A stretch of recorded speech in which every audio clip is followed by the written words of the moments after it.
Myriam Kaiser. Je suis contente d'être là avec toi parce que on s'apprête à dévoiler quelque chose sur lequel tu as travaillé très fort et sur lequel ça t'a demandé beaucoup de courage. Oui, tu as raison.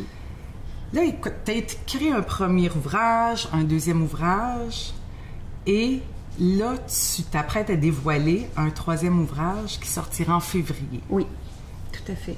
Et ce troisième ouvrage-là, on peut s'attendre à quoi, ceux et celles qui connaissent déjà?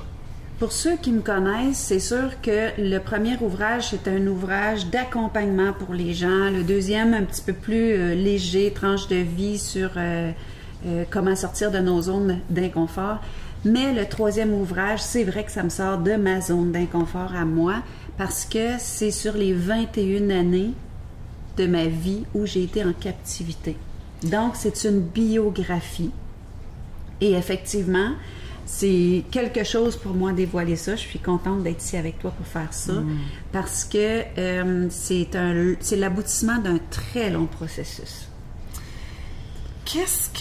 Ça a été quoi l'élément déclencheur, dans le fond, que tu décides d'écrire ta biographie et de peut-être dévoiler ça au grand jour? Bien, c'est sûr que l'élément déclencheur cette année, ça a été la mort de mon père. Mais depuis, tu sais que je suis auteure, je suis conférencière, je me promène un peu partout dans la francophonie et les gens que je rencontre, tu sais, à un moment donné, on développe quelque chose. Les gens veulent savoir t'es qui. Quand tu t'apportes des outils, quand tu amènes des exemples, les gens aiment savoir que tu as marché la route, que c'est pas juste des choses qui sont apprises. Non. Ça fait toute la différence. Donc, tranquillement, je disais aux gens, ben oui, je vous comprends, oui, je sais d'où vous venez, oui. Tu sais, c'est comme, il n'y a pas grand-chose qui ne résonne pas en dedans de moi. Puis, d'aller là avec les gens, c'est comme si... c'était pas mon premier mouvement, mais on dirait que par la force des choses, éventuellement, il faut presque que tu aies l'humilité de te dévoiler. Puis il y a des gens dans le domaine de la croissance qui m'ont dit que ça serait tellement inspirant. Puis j'avais besoin de comprendre pourquoi j'aurais fait ça. Parce que je suis quelqu'un de privé. Puis tu es très discrète sur ta vie. Oui.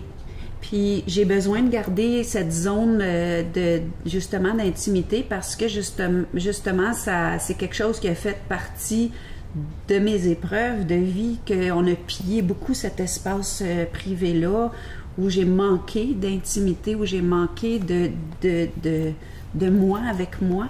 Donc, pour parler de mon histoire, je devais savoir pourquoi je ferais ça.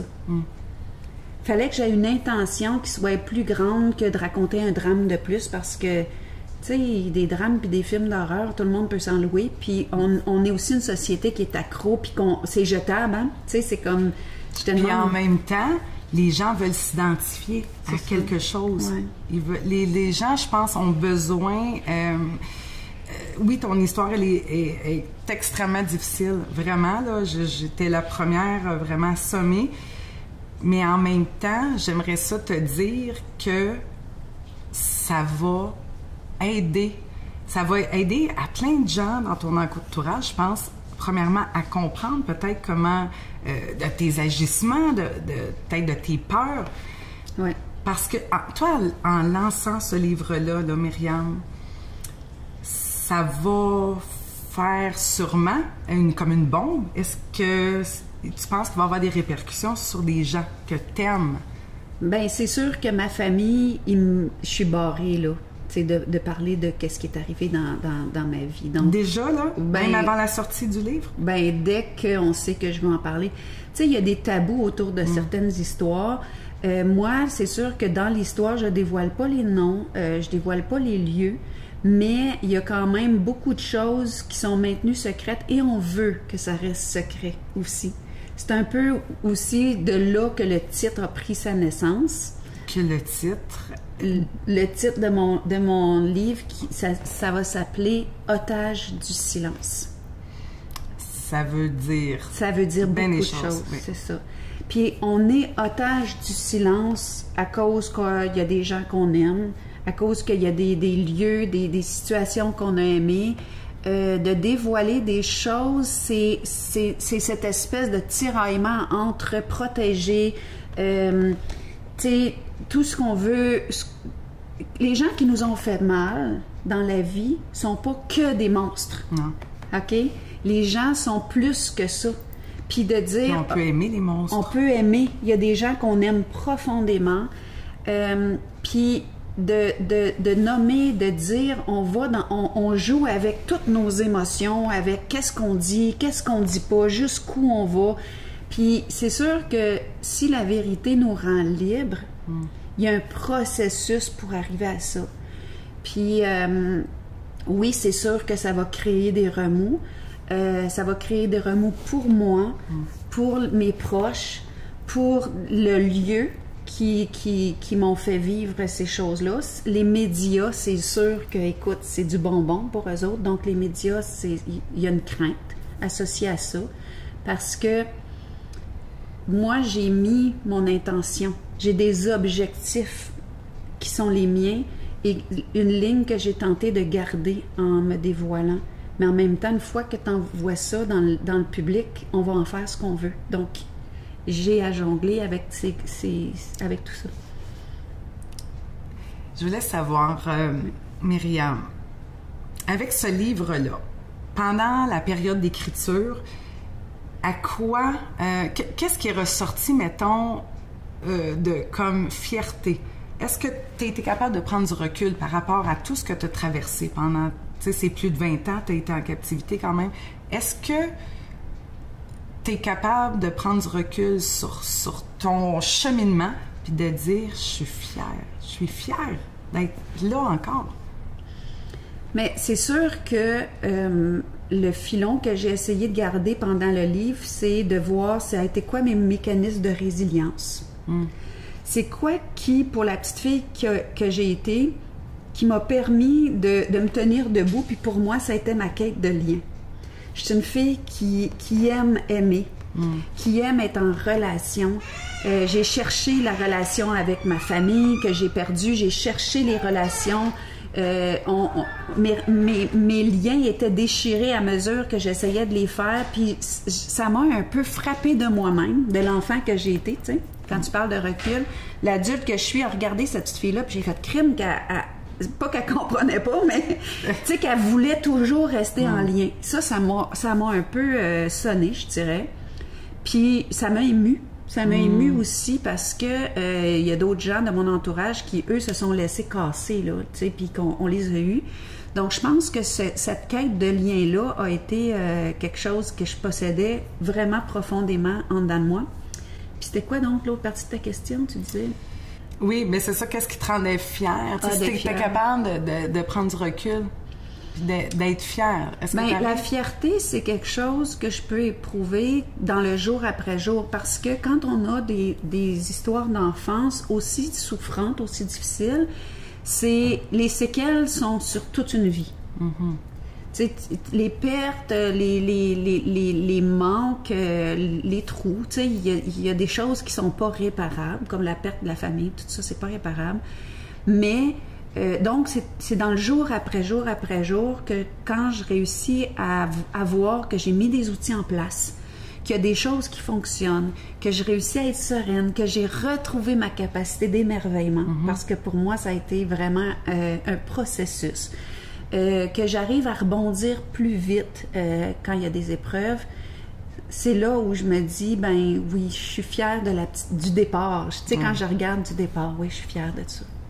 Parce que là, ce livre-là, là, ça va servir aussi d'outil pour des gens qui traversent des épreuves, tu sais, de tous les jours, puis on ne sait pas les gens dans leur chez eux ce qu'ils traversent. Oui. Est-ce qu'il y a des séquelles que tu as réussi à guérir? Parce qu'on sait qu'il y a des séquelles là, que ça prend une vie. Mais est-ce qu'il y a des séquelles ou des patterns que tu as encore de la difficulté aujourd'hui ou que ça t'a peut-être aidé en écrivant le livre? Bien, c'est sûr que d'écrire un livre sur sa vie, je dirais que la chose qui est la plus aidante dans ce processus-là, c'est qu'il y a beaucoup de choses qui t'ont été faites dans le non-dit. Des façons qu'on te traite, des façons qu'on te fait sentir. De la manipulation. Ben, de la manipulation. Puis il y a beaucoup de choses qui sont dans le non-dit. Puis l'enfant, quand il le subit, il peut pas le nommer. Puis tant que tu n'es pas capable de nommer, c'est un peu comme tu as une maladie puis tu sais pas c'est quoi. Tu sais, tu te sens mal, mais tu n'as aucune idée, je suis en phase terminale ou non. Ouais.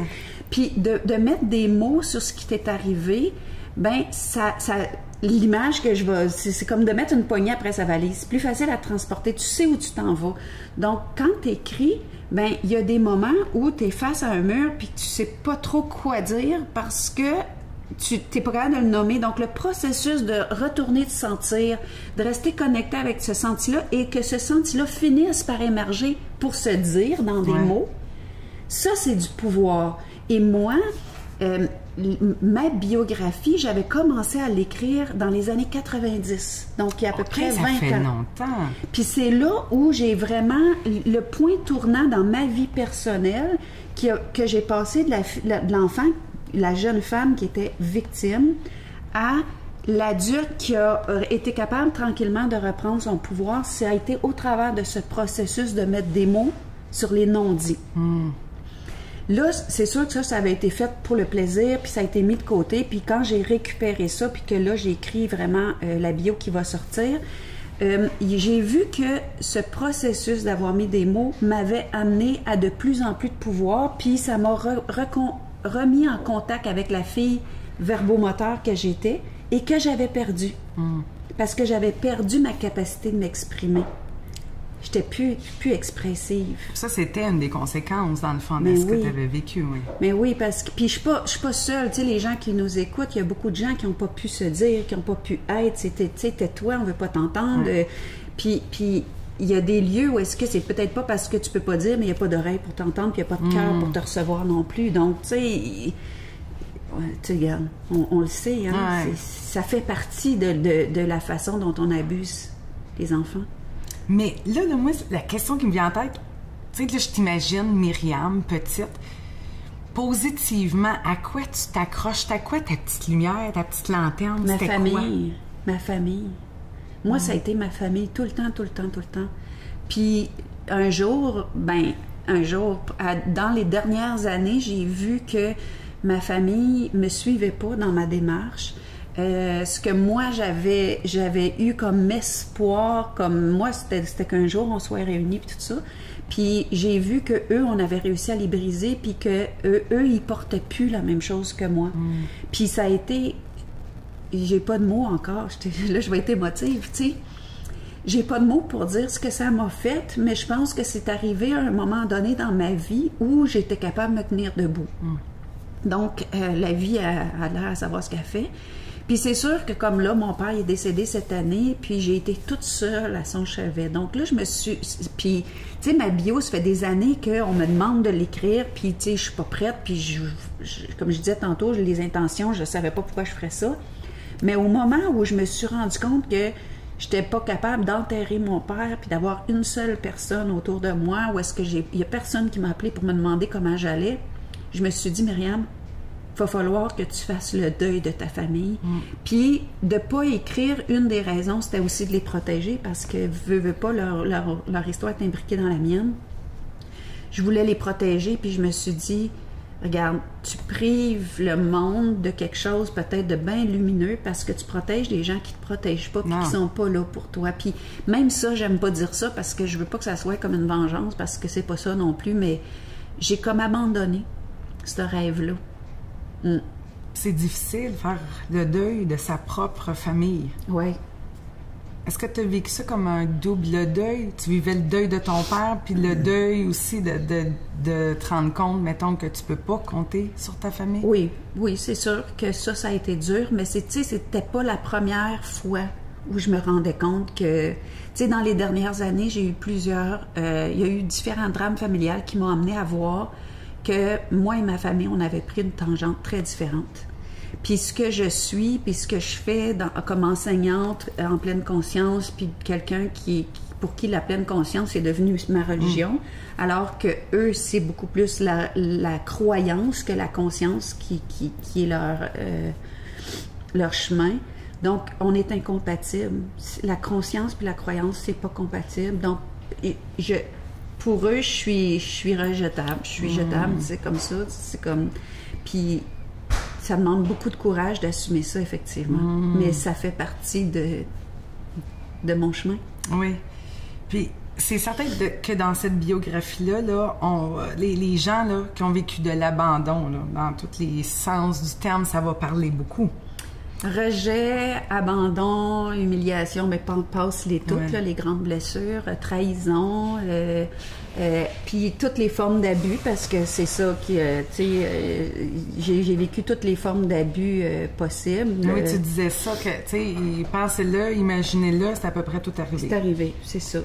Puis dans le livre, oui, c'est un livre qui est écrit sous forme de roman, mais mes réflexions sont imbriquées dans le livre. Puis l'objectif, c'était que les gens, peu importe ce qu'ils ont vécu, parce que j'ai compris au fil du temps qu'on ne peut pas mettre la souffrance humaine sur une échelle. Chacun pense que ce qu'il a vécu, c'est le pire. Ouais. Même s'ils font « Ah, j'ai pas vécu ça », mais quand eux sont dans leur souffrance, c'est ça qui est le pire. Donc j'ai voulu que, au travers de ce que moi j'ai vécu, que chacun sente quelque chose, qui reconnaissent quelque chose. Qu'est-ce qui fait qu'on perd notre pouvoir? Comment est-ce qu'on peut enlever cette espèce de flamme de vie-là chez un être humain? Comment on peut le retrouver? C'est quoi les points de résilience, les choses sur quoi on peut s'agripper, un peu comme on s'agrippe quand on fait de l'escalade. Donc, j'ai voulu que les gens puissent savoir, au travers de mon parcours et de l'évolution, qui puisse savoir qu'est-ce qui a fonctionné pour moi.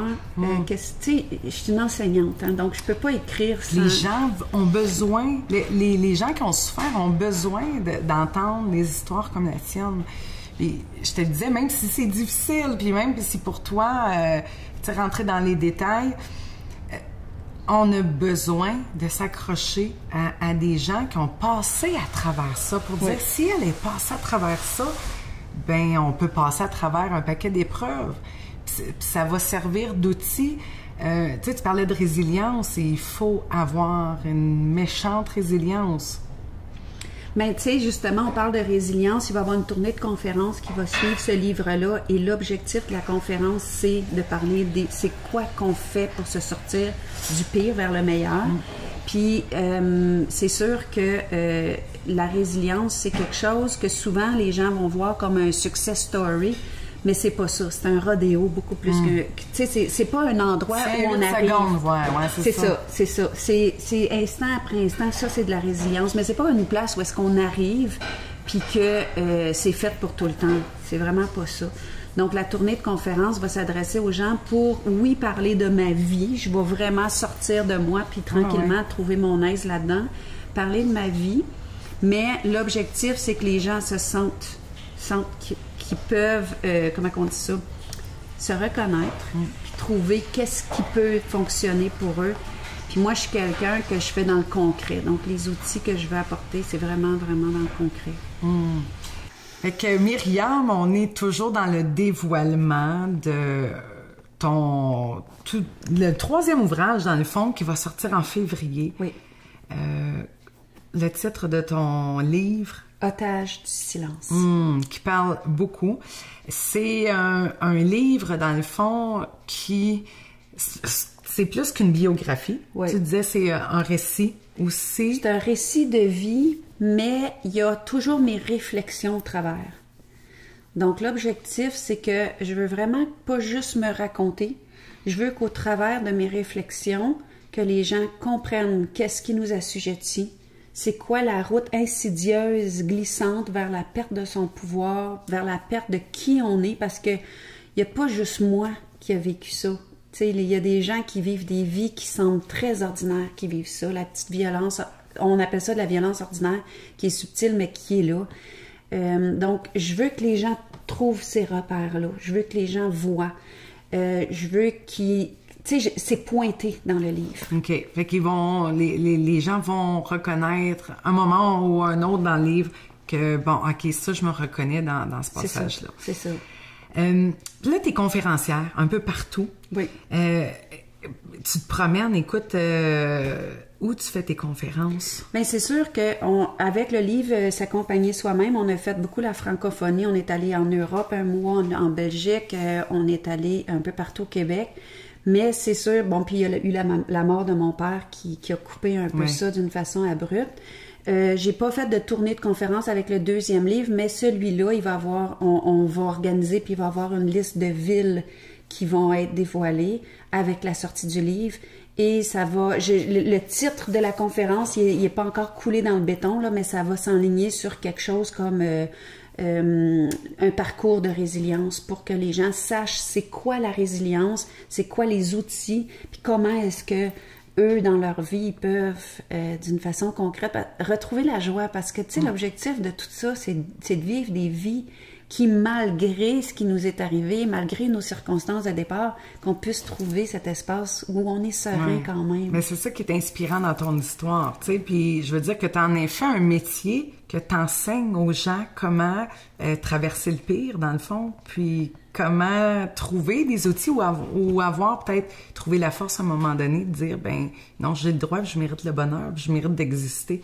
Mm-hmm. C'est ça qui est beau dans ton histoire.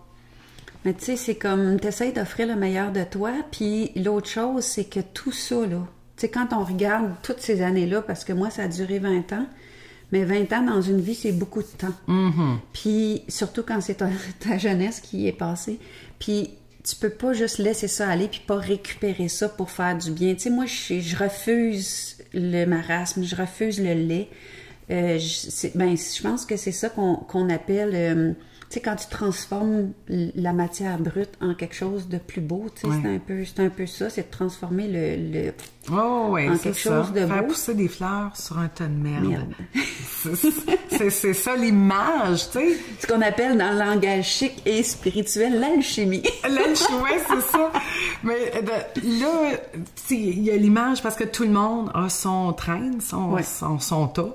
Oui. Mais c'est de décider qu'est-ce qu'on va faire avec. Puis toi, t'as décidé, c'est ça, je trouve, t'as trouvé une manière, même si à travers tout ça, tu dois encore apprendre énormément. Écoute, c'est comme... j'apprends autant en partageant que dans ma vie. Parce que quand t'enseignes, tu t'entends. Hein? Mm-hmm. Puis je vais te dire qu'après ça, quand toi, t'es en train de brasser ta soupe puis de brailler dedans, tu t'entends, tu sais, tu te dis, regarde. Ouais. Donc, on enseigne ce qu'on a le plus besoin d'apprendre, puis je te dirais que d'enseigner, ça m'a ancré dans ce que j'offre. Mais pourquoi avoir fait ça? C'est que, bon, la psychologie, c'était facile pour moi, c'était quelque chose qui était inné. L'écriture... Écoute, je sais qu'il y a plein de monde qui doivent me jalouser, mais moi, écrire, là, je me ferme les yeux puis j'écris, c'est facile pour moi. Puis parler, c'est facile. Ouais, c'est ça, là. Puis enseigner, puis donner des exemples parce que je suis une artiste, donc c'est facile. Donc, c'est un métier qui va de soi. Puis l'autre chose aussi, c'est que j'ai trouvé que dans le domaine de la croissance, écoute, je vais le dire comme je le pense, il y a de tout et n'importe quoi. Puis il y a beaucoup d'ésoterrorisme, là, des affaires que j'appelle ça de l'ésoterrorisme, je m'amuse, j'aime ça dire ça.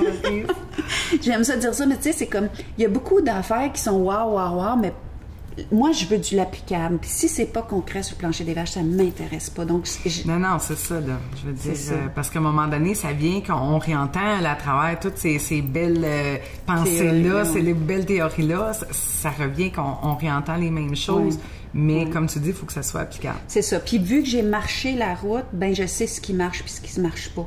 Donc, tu sais, c'est ça. Je trouve qu'il faut que ça soit crédible. Oui, non, c'est ça. Donc, c'est ça. Ce livre-là, ça a pris combien de temps à écrire? Bien, c'est sûr que j'avais... Le squelette, il était là parce que j'avais fait la chronologie des événements dans les années 90. Ouais. J'avais mis des mots sur les grandes choses. Donc, le squelette, il avait déjà été fait il y a 20 ans. Mais quand je m'y suis mis, ça a pris 18 jours.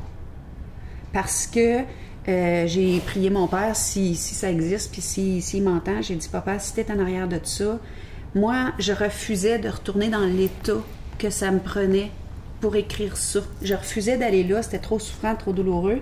Puis, tu sais, tu travailles toute ta vie pour sortir du passé. Mais là, avec le décès, avec la façon, puis tout ce qui était autour, j'étais dans un état de vraiment wash. Puis mon père, ces dernières années, n'ont pas été heureuses. Ils ont été des années de désespoir même. Puis mon père, il a été leurré. Puis mon histoire est son histoire. Puis quand j'ai vu ça, ça m'a fait mal, parce que mon père, c'est un homme que j'ai beaucoup aimé malgré. Tu sais, les gens sont pas que noirs, sont pas que certaines décisions qu'ils prennent. Mon père a été un de mes facteurs de résilience. Donc, j'ai dit à mon père, moi, je vais travailler tout ce que je peux pour sortir de cet état-là, parce que c'était vraiment pas cute. Mais, puis là, la demande est rentrée pendant que j'étais là. Donc là, j'ai fermé mes yeux et j'ai écrit comme je fais. 500 pages, 18 jours. Puis j'ai dit à mon père, là, mon deuil, là, je veux sortir de là. Puis, tu sais, c'est... L'autre chose, c'est que je ne produirai pas ce livre-là comme j'ai produit les autres. C'est les éditions Béliveau. Donc, c'est comme je passe le relais à d'autres mondes. Je ne porterai pas tout. Et ce livre-là, parce que là, tes autres livres, là, ils se sont vendus pas juste au Québec. Non. C'est ça, là, un peu partout. Oui, sa compagnie il va retourner au courant de l'année en impression, puis là, il va être distribué dans toute la francophonie. Ça va être vraiment partout. Wow. Et là, ce livre-là, cette biographie-là, Otage du silence, qui va sortir en février. Là, les gens, là, mettons, là, qui vont écouter là, cette entrevue-là, qui vont dire, moi, je le veux absolument. Oui. Comment ils vont pouvoir faire? Est-ce que tu as un site web? Est-ce que je sais que tu es très active sur les médias sociaux? Comment on fait? Bon, c'est sûr que les réseaux sociaux, ça va être là, c'est clair. Sur ma page web, le www.porteurdeflambeau.com, dans les prochains jours, il va y avoir une page de pré-vente. Donc, il va y avoir deux choses. Les gens vont pouvoir s'inscrire pour le réserver et ils vont pouvoir l'acheter. OK. Mais c'est pas encore à point parce que le livre il est en processus. Il faut sortir les prix, il faut finaliser la couverture. Donc, dès que ça c'est dans les prochains jours qu'on va avoir ces informations-là. Puis dès que ça, c'est sorti, puis que je suis capable d'aller chercher l'aide que j'ai besoin au niveau marketing, puis le site Internet, tout ça, ça va être disponible. Puis les gens vont pouvoir commencer à... En tout cas, là, je veux te dire, je veux que tu sois fière de toi, de ce processus-là. C'est hyper touchant. Puis j'ai l'impression que ça va... Pas j'ai l'impression que ça va aider plein de gens. Vraiment. Puis là, ça sera une... Est-ce que ça sera vraiment une première fois, Myriam, que dans ce livre-là, tu vas vraiment parler de tes années de captivité? Bien, en conférence, au fil du temps, j'ai fini par dire que si je m'intéressais à la reprise de son plein pouvoir, parce que ça, c'est le filon dans tout ce que je fais, c'est de reprendre son pouvoir. Donc, j'ai fini par dire aux gens, si je m'intéresse à ça, c'est parce que j'ai vécu la perte de mon plein pouvoir et j'ai été 20 ans captive, mais j'ai toujours dit, je vous en dirai pas plus, un jour, je vous en dirai plus. Donc, c'est la première fois que les gens vont suivre le dédale de... comment, tu sais, moi, j'étais une petite fille excessivement pétillante, puis curieuse, puis vivante, puis comment que j'ai perdu, mais écoute, j'ai tout perdu. Tu sais, quand je savais plus qui j'étais, ce que je voulais, ce que je sentais. Ton identité propre. Oui, puis la chose que j'ai identifiée qui est la plus grave de perdre, c'est notre senti. Puis j'avais perdu mon senti. Donc, de refaire cette route-là, c'est l'objectif de tout ce pourquoi je fais ce que je fais. Fait qu'on peut se sortir du pire. On peut se sortir du pire. Puis je l'ai marché, cette route-là. Tout ce que j'amène aux gens, c'est parce que c'est faisable pour tout le monde. Puis il y a tellement des outils qui sont rapides et qui fonctionnent bien. Je te souhaite, Myriam, la paix de tout ça. Puis je te souhaite une grande page de tournée. Oui, vraiment. Puis merci d'avoir ouvert ton cœur. Je suis très touchée de ça. Merci.